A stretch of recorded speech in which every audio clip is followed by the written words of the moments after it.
et bienvenue sur cette chaîne. On va parler d'un sujet totalement différent par rapport à ce que j'ai déjà fait jusque-là. Je pense que vous avez le retour dans mes lunettes. Malheureusement, sans lunettes, je ne vois rien. Donc je suis sincèrement désolée si ça dérange des gens. J'aimerais parler d'un sujet plus sérieux que ce que j'ai fait jusque-là. Parce que c'est un sujet qui me touche. Et c'est un sujet, je trouve, qui est très important et qui n'est pas forcément compris par les gens qui sont, on va dire, des gens lambda et qui n'ont jamais vécu spécialement ça. Et j'aimerais aussi un petit peu démystifier cet aspect de la dépression, du burn-out et de la culpabilité qu'on peut ressentir à être atteint d'un burn-out, en fait, carrément. Donc voilà, le thème de la vidéo, ça va être ça. J'espère ne pas totalement me perdre dans mes explications parce qu'une fois que je parle et je ne m'arrête plus. Donc j'espère que ce sera quelque chose de très intéressant pour vous et que je ne vais pas vous perdre. Voilà. Donc si ça vous intéresse, restez, posez vos fesses, prenez quelque chose à boire et c'est parti.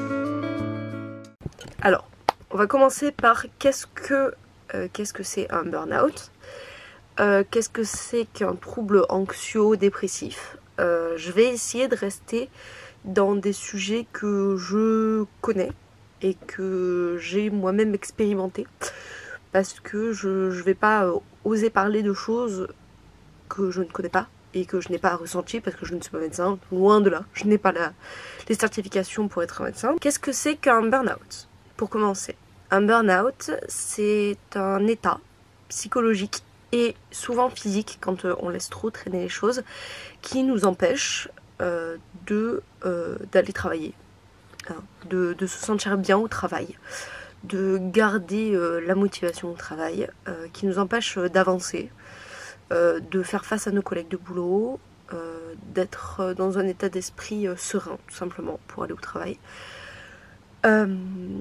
Et en général, ça arrive un peu de manière, on va dire, sneaky.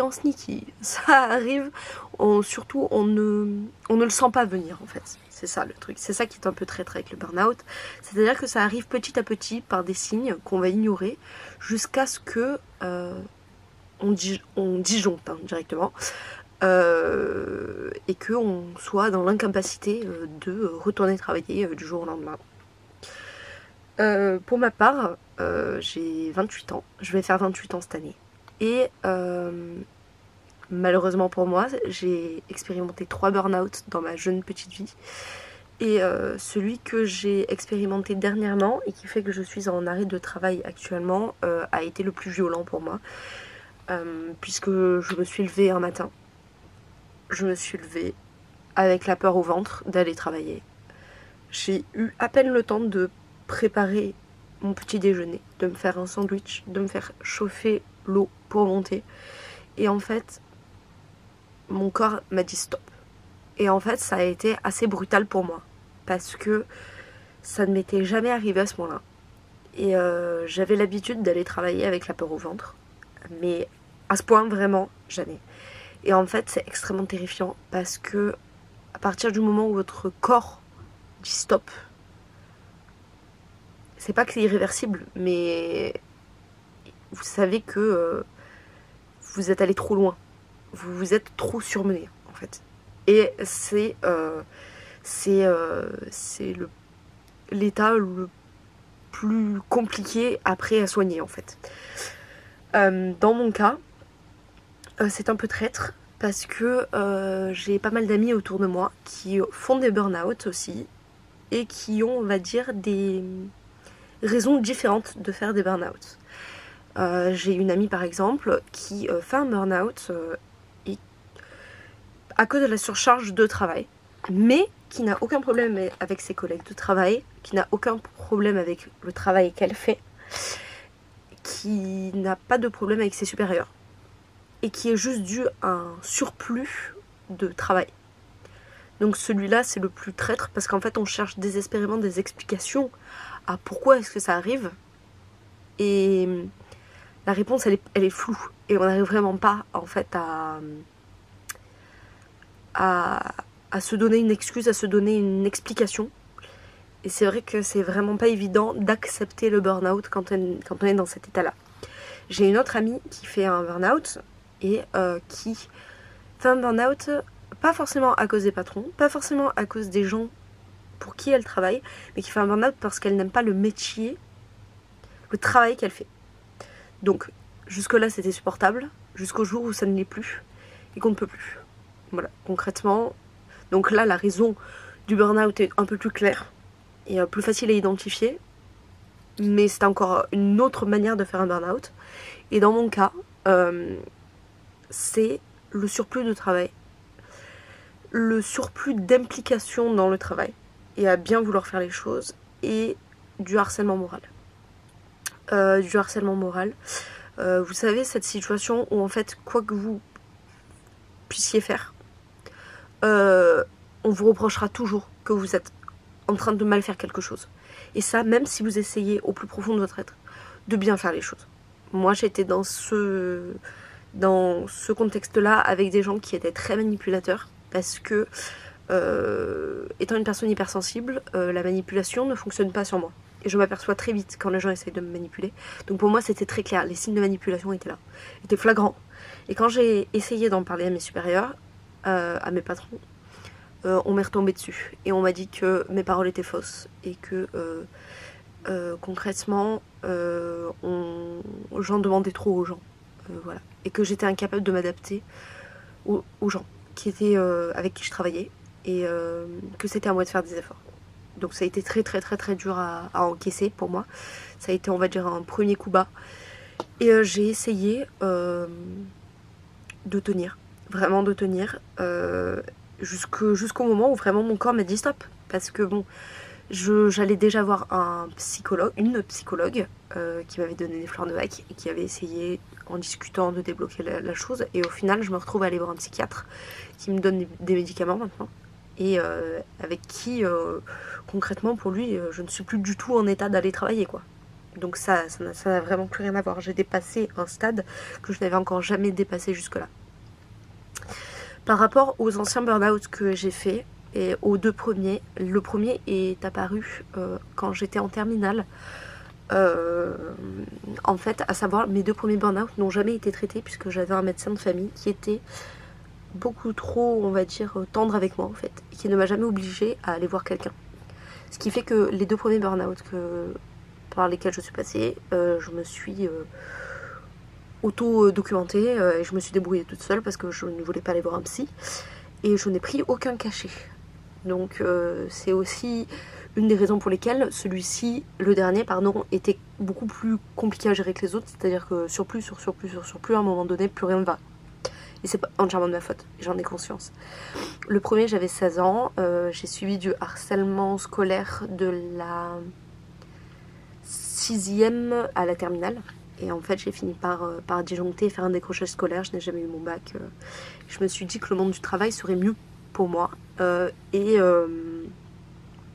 allait mieux me correspondre parce qu'en fait, je n'aurais plus ce problème on va dire, d'adolescent que je trouve immature, etc. Oui, je me suis bien trompée parce que le monde du travail, c'est exactement la même chose, sauf que les gens se croient adultes. Mais ça, c'est une chose que j'ai appris bien après, malheureusement, bien après. Et le deuxième burn-out est arrivé dans la foulée, c'est-à-dire que j'ai quitté donc l'école en me disant que ça allait mieux se passer. J'ai fait un CAP en apprentissage pour devenir pâtissière. Et en fait, je suis tombée sur un maître d'apprentissage qui, parce que je ne savais pas couper des parts de gâteaux, à dire toutes identiques, je ne méritais pas d'apprendre, en fait, tout simplement. Et d'ailleurs, ça s'est précisé d'un point de vue médical, c'est-à-dire que j'ai des lunettes parce que j'ai un strabisme. Et en fait, le strabisme, comme si vous ne savez pas ce que c'est, donc c'est le fait de loucher. Et en fait, quand on louche, on a deux points de vision. Pour vulgariser un peu la chose, une personne normale, quand elle regarde, le point de vision se rejoint d'un point et vous voyez au centre. Quand vous avez un strabisme, vous avez deux points de vision, un pour chaque œil. Parce que du coup il y a un œil qui partait sur le côté, donc il avait son propre point de vision. Donc c'est très compliqué de savoir couper droit sur des feuilles, des parts de gâteau droite, etc. Donc c'est quelque chose qui était vérifié et qui était du coup totalement injuste pour ma part. Donc en fait j'ai eu un apprentissage catastrophique. Mon professeur de pâtisserie était au courant de ça et a accepté le fait que je vienne quand même à l'école, parce qu'en fait le problème de l'apprentissage c'est que si vous n'allez pas en entreprise, vous n'avez pas le droit d'aller à l'école. Or, on m'a couvert en fait par rapport à ça et j'ai pu avoir un diplôme.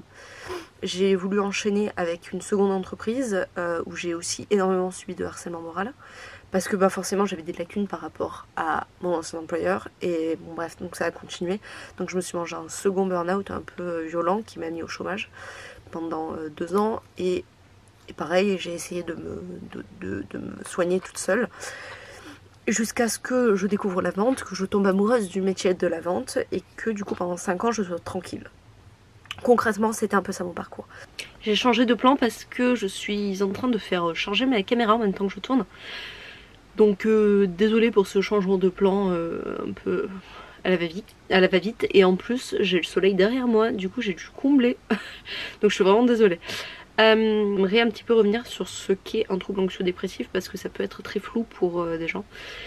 Et j'aimerais voilà, démystifier un petit peu tout ce qui est autour et comment fonctionnent les antidépresseurs aussi, parce que beaucoup de gens ont peur de prendre des antidépresseurs et j'étais la première à être dans ce cas-là. Et j'aimerais que ça change. Voilà. Donc un trouble anxio-dépressif, donc c'est coupé en deux parties bien distinctes. Être anxieuse, c'est être dominé par sa peur. Être dépressif, c'est être dominé par sa tristesse. Donc du coup, quand on a un trouble anxio-dépressif, ça peut aller jusqu'aux tentatives, jusqu'à se faire du mal. Et ça, c'est la tristesse qui nous force à faire ça. Quand on est anxio-dépressif, donc c'est l'anxiété qui passe au-dessus de tout. L'anxiété, c'est la peur. Et concrètement, vous avez des phases où vous avez peur des gens. Moi, j'ai été phobique sociale à cause du harcèlement que j'ai subi au lycée et au collège, etc. Et du coup, j'ai peur, je suis phobique sociale. Me retrouver entourée d'adolescents, pour moi, c'est mon pire cauchemar. J'arrive pas du tout à le gérer. Clarée, maintenant, ont la peur de sortir de chez moi, la peur d'aller travailler, la peur de faire face à mes collègues de boulot, la peur de recevoir des remarques injustifiées, parce que je pars du principe à partir du moment où la remarque est juste, il n'y a pas de problème quoi. À un moment donné, on n'est pas fermé à ce point-là. Peur aussi de me lancer dans des relations amicales, des relations amoureuses. Donc moi je suis arrivée à ce point là et c'est un peu le but de cette vidéo, c'est faire de la prévention pour ne pas arriver au point où j'en suis arrivée quoi, parce que ça bouffe la vie, franchement ça bouffe la vie. Vivre dans cet état là, c'est, sachant que ça arrive petit à petit, en plus c'est très désagréable quoi, c'est vraiment quelque chose que je souhaite à personne. Donc je voulais vraiment vous parler de ça quoi. Et j'aimerais aussi un petit peu démystifier, moi par exemple au niveau des cachets que je prends du Veratran, je prends du Dogmatil et je prends de la paroxétine. Franchement les effets secondaires sur moi, alors il y a des tas de molécules qui aident à ce genre de choses, il n'y a pas on va dire une seule, comment on appelle ça, il n'y en a pas un seul qui fonctionne et les autres ne fonctionnent pas. Ça dépend des posologies, ça dépend des effets secondaires sur les gens. Donc bon, pareil, je ne suis pas médecin. Donc, mais moi les miens, au niveau effets secondaires, j'avais les mains qui tremblaient au début avec la paroxétine. Vraiment on aurait dit que j'avais la Parkinson, c'était un peu flippant je vous avoue. Et il y a aussi vous arrêtez d'être productif, vous êtes extrêmement fatigué. Et c'est vrai qu'en fait vous êtes capable de vous assoupir, d'être dans un espèce de fog, vous voyez, de flou, littéralement. Et mais c'est des effets secondaires normaux. En fait, pour en avoir parlé avec mon psy et mon médecin, c'est le principe. C'est-à-dire que vous vous sentez tellement relaxé que quand vous ne faites rien, vous avez cette envie de vous apaiser entièrement et de vous endormir. C'est quelque chose de totalement normal. Si vous avez d'autres effets secondaires qui peuvent être plus beaucoup plus violent, faut aller voir des médecins, hein. C'est clair et net. Mais si franchement vous avez des petits effets secondaires comme ça, c'est normal. C'est normal, il faut pas s'inquiéter. Au niveau de la posologie, je suis à 2 paroxétine sur la journée, un dogmatil pour dormir, un Veratran pour dormir aussi. Sachant que le dogmatil, je peux l'augmenter à un midi, un matin, un soir. Mais là pour l'instant, je vous avoue que j'ai essayé de reprendre le travail sans visite de la médecine du travail, puisqu'elle s'est faite beaucoup plus tard et au final elle a été annulée. Bon bref, c'était un gros bordel tout ça. J'aurais jamais dû faire ça, ça m'a replongé dans des crises d'angoisse assez violentes. Et déjà que j'ai repris avec une contre-indication psychologique, enfin du psychiatre, bah, ça s'est pas du tout bien passé, on m'a remis en arrêt directement. Là dans ce cas là c'est vrai que j'ai augmenté la dose parce qu'on m'a fait des réflexions de travail qui étaient abominables en fait. Et c'était dans le but de me faire partir une bonne fois pour toutes, parce que je reviens d'une maladie qui a été avérée par un psychiatre et la seule chose qu'on m'a proposé c'est de partir. Donc je vous avoue que c'était pas quelque chose de très agréable à entendre et ça m'a fait énormément de... Pardon, excusez-moi, vous voyez ça c'est les antidépresseurs, je suis détendue. Ça m'a fait énormément de mal, vraiment. Donc c'est vrai que j'en ai vraiment souffert quoi. Je voulais démystifier aussi autre chose, ça va être ce sentiment de culpabilité. Le sentiment de culpabilité qu'on ressent quand on fait un burn-out, il est très présent. Il est très présent et c'est très dur de s'en dépatouiller. Moi, c'est-à-dire qu'au début, je m'en suis voulu parce que j'ai des collègues de boulot avec qui je m'entends énormément, que j'apprécie et je voulais pas en fait les laisser, on va dire, dans leur mouise quoi. Et j'acceptais pas le fait aussi d'être malade, d'être considérée comme malade. Je voulais pas prendre de cachet, je voulais qu'on me laisse tranquille en fait, hein, concrètement. Et c'est vrai que je me sentais désolée pour les patrons, et c'est quelque chose qui, je dirais, c'est normal de le ressentir, vraiment normal, mais c'est pas de votre faute. C'est vraiment pas de votre faute. Ça, il faut se le mettre dans la tête. Vous avez un surplus. Le surplus, vous pouvez pas, vous pouvez rien faire. Vous êtes tombé malade. La dépression est une maladie. C'est considéré comme une maladie. Au même stade que vous allez choper une grippe, vous êtes malade, vous devez vous traiter, être en burn-out, faire une dépression, voilà, avoir des troubles anxieux, tout ça, c'est quelque chose qui vous tombe dessus, ce n'est pas de votre faute. Vos collègues de boulot ne vous en voudront pas. Si ce sont des bons collègues de boulot, les patrons seraient capables de comprendre si ce sont des bons patrons. Si les gens autour de vous ne comprennent pas ce qui vous arrive et ne vous considèrent pas avec cette maladie-là, c'est que ce sont des personnes qui sont malveillantes pour vous. Voilà, c'est tout. Il ne faut pas chercher plus loin. Il faut pas chercher plus loin. Quand vous avez des patrons qui vous harcèlent pour savoir ce que vous avez, vous n'êtes pas obligé de leur dire ce que vous avez. Quand vous êtes en arrêt de travail, vous n'êtes pas dans l'obligation de leur dire je suis en dépression, non, je ne vais pas bien, non, voilà. Vous n'êtes pas obligé d'être sincère avec eux. Ils ne sont pas obligés de comprendre, c'est un fait. Par contre, je pars du principe qu'ils sont obligés de vous respecter. À partir du moment où il y a un diagnostic médical, surtout par un médecin spécialisé, personne ne peut passer au-dessus du médecin spécialisé, et que ça plaise ou que ça ne plaise pas. Et vos collègues de boulot ne sont pas là pour vous dire c'est de votre faute, c'est pas normal, on n'est pas d'accord. Non, ce n'est de la faute de personne, c'est de la faute à pas de chance, ou alors c'est de la faute à la personne qui vous a harcelé. Mais vous n'y êtes pour rien. Vraiment pour rien. Ok, vraiment, moi je l'ai ressenti, mes meilleurs amis ont ressenti ce sentiment. Il faut vraiment, même si ça prend du temps, vraiment vous débarrasser de ce sentiment et prendre soin de vous. Là c'est vous, vous êtes, excusez-moi encore, vous êtes le personnage principal de votre histoire. Vous êtes le personnage principal de votre vie. Si le personnage principal n'est plus en état, la vie n'avance pas, vous ne pouvez plus rien faire. Et de là en arriver à mon stade où on est sur peur d'aller faire les courses, peur de sortir de chez soi, peur de se faire des amis, peur de tout, peur de la vie, peur de...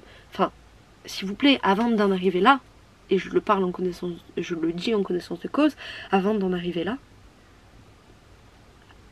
faites attention à vous, regardez les premiers signes, regardez quand vous commencez à ne plus réussir à dormir la nuit parce que vous pensez au travail, que vous vous réveillez en faisant une crise d'angoisse, que quand vous allez au boulot vous êtes stressé, que quand vous voyez certaines personnes au travail vous êtes stressé, que vous n'arrivez plus à faire votre travail correctement, que vous êtes perpétuellement fatigué même en dormant 12 heures par nuit. Ça c'est des signes avant-coureurs et il faut y faire très attention, il faut vraiment prendre soin de vous. Vraiment, c'est quelque chose de très important, la santé. Vous pouvez avoir l'argent, vous pouvez avoir le bonheur, mais si vous n'avez pas la santé, la vie elle avance pas. Elle avance vraiment pas. Donc c'est vraiment pour ça que j'ai voulu faire cette vidéo. C'est pour enlever vraiment des tabous sur cette maladie-là, qui touche énormément de gens, même si les gens n'en parlent pas, ça touche beaucoup de gens. Donc je ne suis pas la seule qui a ressenti ça, vous n'êtes pas tout seul, il y a énormément de gens qui sont dans ce cas, et il faut démystifier un petit peu la chose. Il faut vraiment se soigner, vraiment. Ce serait, le mot c'est prendre soin de vous, soignez-vous et ne faites pas attention à ce qui se dit autour de vous. Si vous avez la chance d'avoir des parents qui vous soutiennent, prenez cette chance, dites-leur merci et avancez. Si vous êtes tout seul chez vous, n'ayez pas peur de perdre un peu moins d'argent pendant un certain temps. Acceptez, soignez-vous ou alors partez, mettez-vous au chômage parce que c'est vrai que l'assurance maladie ne rembourse plus qu'à 50% du salaire, donc il y a peu de personnes qui peuvent rester dans ce cas-là, mais n'ayez pas peur de quitter un emploi pour trouver un emploi qui sera mieux que celui que vous avez. Il n'y a pas de problème, même si même si celui d'après il est moins bien, vous allez finir par trouver une entreprise qui vous correspond. Ne restez pas bloqué, sauf si c'est vraiment un cas d'extrême urgence. Ne restez pas bloqué dans un emploi qui vous fait du mal. Vous n'arriverez jamais à avancer comme ça. Voilà, ce sera mon mot de la fin. Je vous fais des bisous en espérant que cette vidéo ait aidé des gens, parce que là c'est vraiment le but, c'est aider des gens. Et je vous fais des bisous en espérant que vous puissiez vous soigner. Des bisous. Et je vous souhaite bon courage à tous. Et une très bonne journée surtout.